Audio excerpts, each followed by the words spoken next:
Hello and welcome to ND Live, the premier show on Watch ND to be produced entirely by Notre Dame students. I'm Jac Collinsworth, and on tonight's program, we have Notre Dame Athletic Director Jac Collinsworth and Senior Captain Nick Martin. But first, to the highlights we go. Last week's season opener against Rice, and here come the Irish. Notre Dame with good field position after a Cody Riggs punt return sets up Everett Golson with a walk-in touchdown on a designed quarterback draw. Notre Dame up 7-0.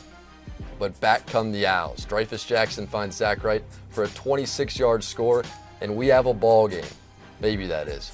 Notre Dame's offense rolls as Golson finds his speedster, Will Fuller, looking like he had a head start. 75 yards, touchdown, 14-7, and the Domers are fired up. Golson again, the story of this game, his mobility and what it brings to the Irish offense, especially in the red zone.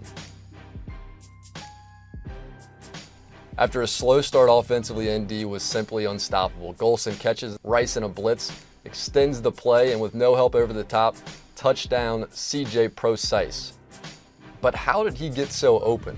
Rice defensive back Gabe Baker with a little stumble, and it's off to the races. EG finds Procise 53 yards down the field, and the guys are just making it look easy. ND rolls through Rice. Golson 3 touchdowns on the ground and 2 more through the air. Coach Kelly says, "Yep, welcome back, pal." Well, last week we took word from Mr. O'Houlihan as we dodged, duck, dip, dive, and dodge all weather delays in the game. But as the game pushed on, you couldn't help but think how things might have been different on last year's grass field. Our field reporter Cassidy McDonald investigates this past offseason's transition to field turf. Thanks, Jack, and welcome to the new and improved Notre Dame Stadium. This year marks the first in Notre Dame history that the team won't be playing on natural grass. I had the chance to catch up with Athletic Director Jac Collinsworth and ask him about this new artificial turf.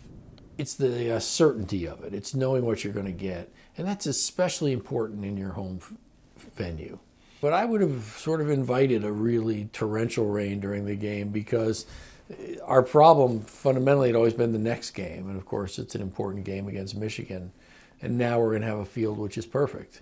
Well, it's a big break from tradition, and some people are wondering if it's actually going to affect how the team performs on the field. Well, after last weekend's Rice game, I think it's safe to say that there are no complaints so far. For ND Live, this is Cassidy McDonald. Back to you. Okay, great work, Cassidy. We now welcome in our college football insider, Rich Hidy, into our ND Live studios. Rich, let's talk 2014. What scares you most about this Michigan team? Well, Jack, I think for Michigan, it's obviously their quarterback. He hurt the Irish last season. The 41-30 loss that the Irish suffered. Devin Gardner, he put up almost 400 yards of total offense, 5 touchdowns, and the thing that really separates him from other Big Ten quarterbacks is his ability to know the offense inside and out. He's a converted wide receiver, so he certainly can lead the charge offensively. No doubt. These two offenses, both over 45 points in week 1. What makes them click?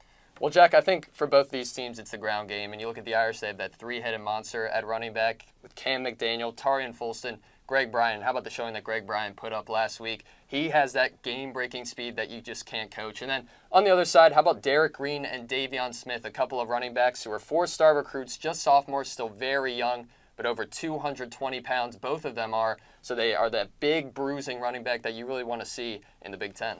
Offenses are going to be exciting. Let's talk about the two defenses, though. What do we need to see on both sides? Well, I think the pressure from both sides is going to be key. You can't let these two quarterbacks, Everett Golson, he can get out of the pocket and run for yards, as can Devin Gardner. So the pressure is going to be especially key this week for the Irish. Sheldon Day up the middle, and then Romeo Okwara, he picked up a sack last week. So the Irish will look to really exploit the Michigan offensive line that way. And then for Michigan, they have a couple of solid rushers as well. Frank Clark, he is a guy who's had a nice career, actually 8 tackles for loss in his last 10 games. So Frank Clark, he has an NFL future, and he should be able to pick up the slack for the Michigan defense. Any under-the-radar guys we're keeping our eye on? Well, I think there are a couple of guys. Davion Smith, as we mentioned, over 100 yards against Appalachian State last week, over 10 yards per carry. And then Taco Charlton picked up his first sack last week of his career. He's 6'6", 280 pounds. So he's kind of a matchup nightmare for the offensive line for Notre Dame. And then on the other side, CJ Procise caught a deep touchdown, almost had another one. And it's really tough to run those precise routes from the slot, but he can certainly break away from secondaries deep. And then Cody Riggs as well. He's a transfer from Florida. He has done a nice job for this Irish team, providing that leadership in the secondary. And this is it for the foreseeable future for the Notre Dame-Michigan rivalry. You put together a nice little piece that we're going to get to enjoy right now. all good things must come to an end. This week marks the end of one of the most prolific annual rivalries in all of sports, at least until 2020. Michigan and Notre Dame, two of the three winningest programs in the history of the NCAA, meet for the 42nd time. The Michigan-Notre Dame rivalry dates back to November 23, 1887, when the Wolverines defeated the Irish 8-0. Since then, Michigan has won 24 times to the Irish's 16. The individuals and stories surrounding this rivalry greatly help mark college football's prominence in the sports world. There's more than Brady in Montana, Notre Dame Stadium, and the Big House.